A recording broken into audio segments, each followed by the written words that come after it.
Halo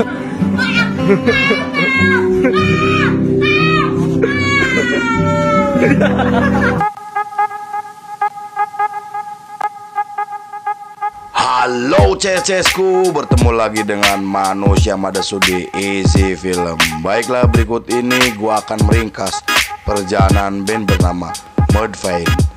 Mereka adalah band nu metal dengan riasan wajah mengerikan dan dikenal karena aksi panggungnya yang luar biasa. Oke CSku, sebelum kita mulai seperti biasa, kita intro dulu guys.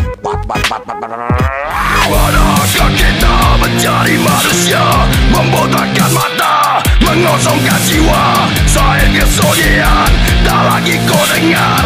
Inilah saatnya kau melihatnya. Ikutlah bersamaku, berjalan bersamaku, dengan apa yang membara, dengan asap bermakna. Marilah harapan jadi kenyataan, marilah harapan jadi kenyataan. We're gonna revolt, and all the truth. We're gonna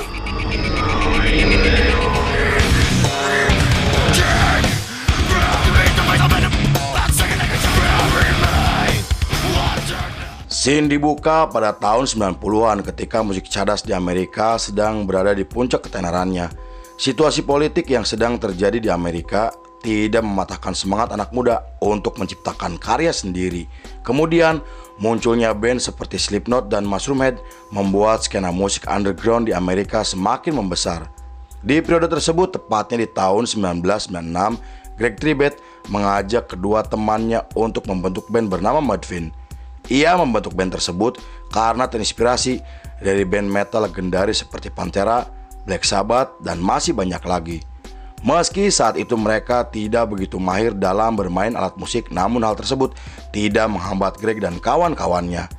Setelah resmi terbentuk dan melakukan sesi latihan, mereka mulai mencari seorang vokalis yang sesuai dengan karakter musik mereka.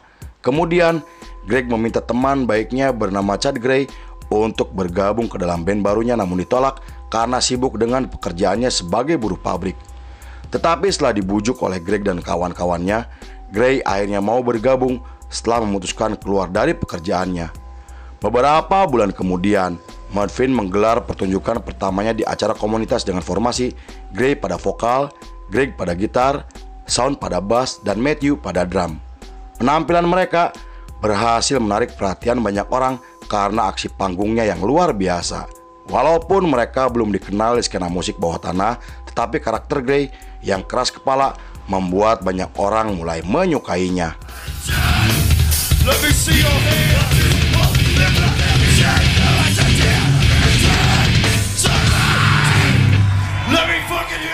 Pada tahun 1997, mereka merilis EP pertamanya yang direkam dengan menggunakan alat seadanya dan menjualnya secara manual di acara komunitas karena tidak memiliki modal untuk membayar tim produksi. Secara musikal, mereka membawakan musik rock progresif yang dibalut dengan suara distorsi mengerikan, hingga musik mereka dijuluki sebagai math rock atau rock alternatif oleh para kritikus musik. Tapi Ellie Ennis dari majalah Revolver menyebut mereka sebagai band nu metal karena musiknya yang sangat agresif. Meski begitu, Greg sendiri mengatakan jika ia lebih senang jika disebut sebagai band extreme metal karena sesuai dengan musik yang mereka mainkan. Di periode tersebut, mereka mulai memakai riasan wajah yang terinspirasi dari para musisi skena black metal di Norwegia. Para personil juga mulai menggunakan nama samaran seperti Kud, Speg, Grug, dan Rino. Saat diwawancara, Greg mengatakan bahwa riasan wajah yang mereka gunakan bukan mencari sensasi apalagi kontroversi, karena ia hanya ingin menarik perhatian banyak orang dengan visual baru yang mereka tampilkan. Namun tak lama setelah itu, Shawn memutuskan keluar dari band dengan alasan yang tidak dijelaskan dan posisinya sebagai basis digantikan oleh Ryan Martini atas rekomendasi dari teman-temannya.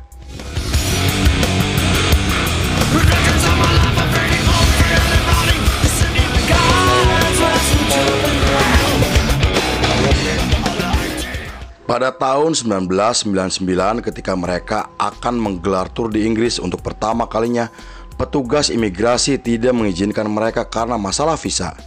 Walaupun pihak promotor telah menemui petugas imigrasi, tapi mereka tetap ditolak dan akan dipenjara jika terus memaksa. Karena hal itu mereka memutuskan kembali ke Amerika setelah membatalkan jadwal tur yang telah direncanakan. Beberapa bulan kemudian, mereka mulai mengerjakan materi baru untuk album pertamanya yang diproduseri oleh Shawn Crahan, personil dari Slipknot. Album tersebut menampilkan musik dengan distorsi yang sadis, juga ketukan yang lebih ekstrim dari sebelumnya.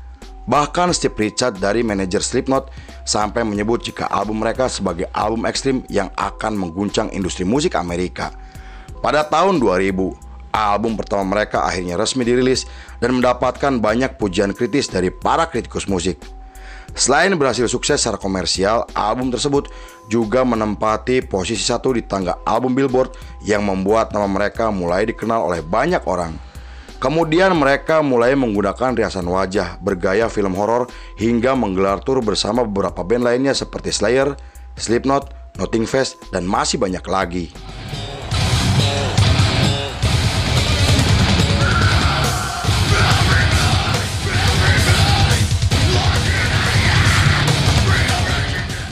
Di sisi lain, Gray mulai menjalin persahabatan dengan Tom Maxwell, gitaris dari band Nothing Face. Selain sering nongkrong bersama, mereka juga berencana akan membentuk proyek bersama seperti membentuk band dan lain-lainnya. Tetapi karena mereka berdua sangat sibuk, rencana tersebut harus ditunda dengan waktu yang tidak ditentukan. Kemudian, ketika Mudvayne menggelar pertunjukan di acara penghargaan pada tahun 2001, mereka tampil menggunakan seragam putih dengan riasan lubang peluru di dahinya. Hal itu menimbulkan pro kontra di kalangan pencinta musik keras karena dianggap telah menghina para terpidana mati. Pada tahun 2002, mereka merilis album keduanya dengan menampilkan musik yang lebih santai dari album sebelumnya. Album tersebut berhasil mendapatkan status emas hingga menjadi salah satu album heavy metal paling terkenal di tahun 2002. Saat diwawancara, Gray mengatakan jika album kedua mereka terinspirasi dari cerita teman baiknya yang hidup dalam pengasingan, terisolasi, dan mengikuti sekte atau kultus keagamaan yang dicap sebagai aliran sesat.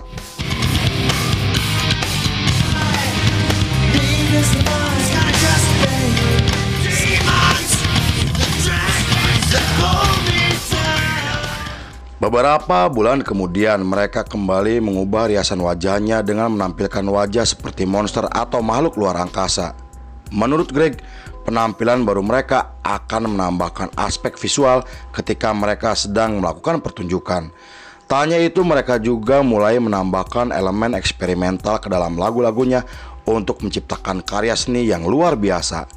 Lalu pada tahun 2003, mereka tampil dalam tur besar yang dipimpin oleh Metallica dan James mengatakan kepada Gray jika ia sangat menyukai lagu-lagunya.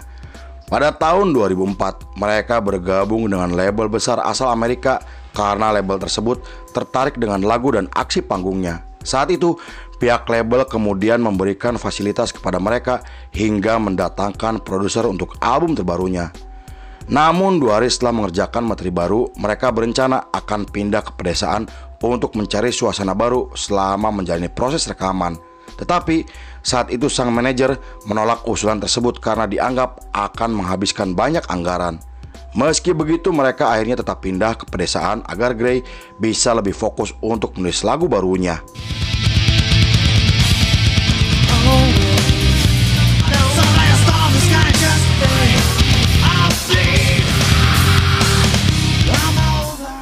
Beberapa minggu setelah menggelar tur 5 kota, Gray bersama Ryan Martini mengatakan jika mereka akan tampil di acara album penghormatan.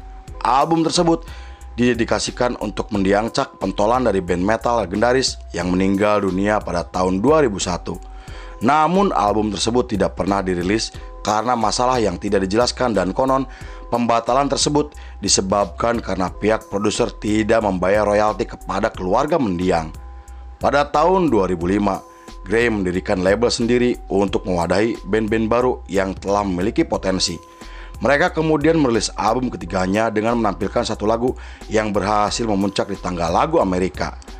Walaupun saat itu mereka telah menjadi band yang sangat terkenal, tetapi mereka tidak pernah melalaikan kewajibannya sebagai manusia, seperti berdonasi ke beberapa yayasan panti asuhan tanpa diliput oleh media.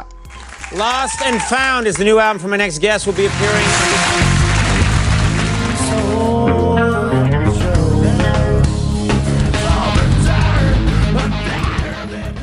Lalu pada bulan September masih di tahun yang sama, mereka bertemu dengan Darren Bousman, sutradara film, yang kemudian mengajak Gray untuk berperan di satu adegan, dan film tersebut adalah film yang sangat sadis hingga Gray berhasil memerankan meski hanya sebatas figuran. Pada tahun 2006, Gray, Greg, dan Tom dari Nothing Face membentuk band project bernama Hell Yeah dan merekrut mantan drummer Pantera bernama Vinnie Powell. Dengan formasi tersebut, Hell Yeah bersama Korn menggelar pertunjukan di acara ulang tahun yang digelar di Denver. Tapi ketika Hell Yeah sedang menggelar pertunjukan, para penonton membuat kerusuhan yang menyebabkan wanita terluka, dan akibat dari kejadian tersebut, mereka, Korn juga pihak panitia, dituntut oleh keluarga korban hingga akan dibawa ke pengadilan. Tetapi beberapa minggu kemudian, tuntutan tersebut akhirnya dicabut setelah memberikan uang ganti rugi dan membayar seluruh biaya rumah sakit.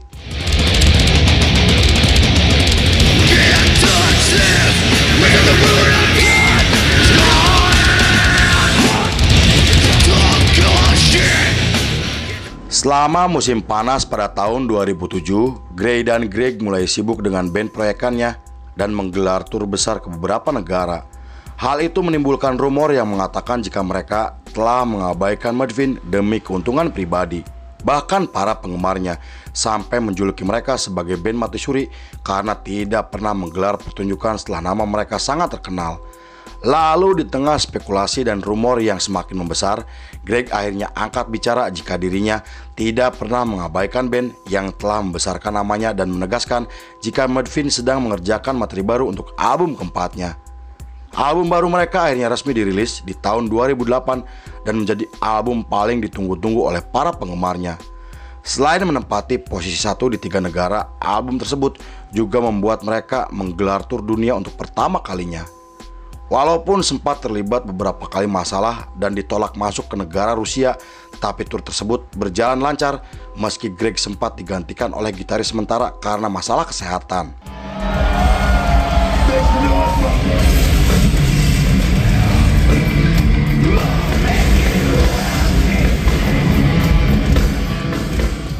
Pada tahun 2009, mereka memutuskan vakum sementara setelah resmi merilis album kelimanya.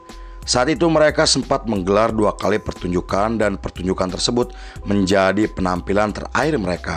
Setelah itu, mereka tidak pernah tampil di hadapan publik karena para personilnya mulai sibuk dengan karirnya masing-masing, seperti Gray dan Greg fokus bersama band proyekannya hingga menggelar tur setelah merilis 3 album.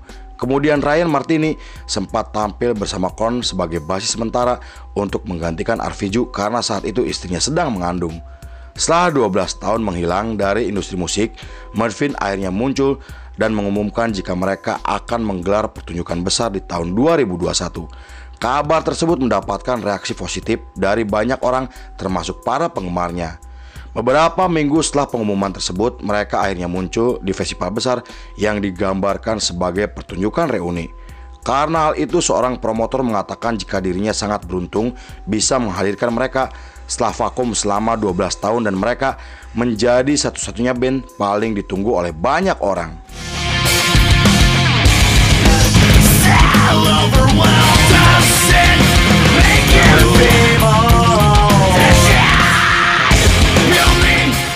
Pada tahun 2022, mereka menggelar pertunjukan besar setelah Gray dinyatakan terbebas dari virus COVID-19.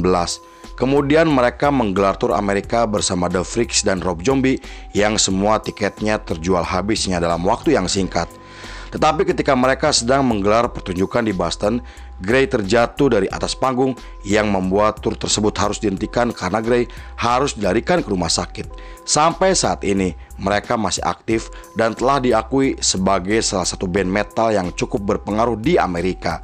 Selain itu, mereka juga dikenal karena penampilannya yang unik dan dianggap sebagai band pionir untuk skena underground di era 90-an meski mereka sendiri tidak pernah mengakuinya. Lalu film pun selesai.